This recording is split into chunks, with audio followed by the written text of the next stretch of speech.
What's up everyone, welcome to this video.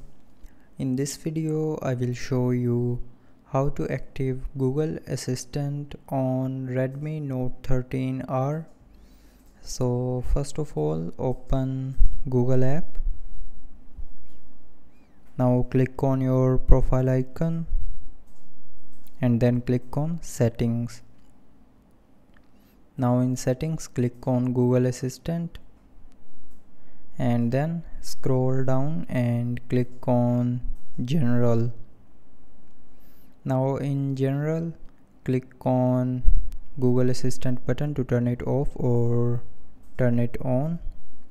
So if you want to activate the Google Assistant, then turn on this button, and to turn on, tap on turn on from the pop-up, and then Google Assistant will be turned on.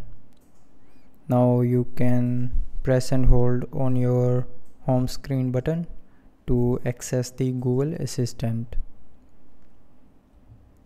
So that's how you can active the Google Assistant in Redmi Note 13R. So I hope you liked the video. Thanks for watching.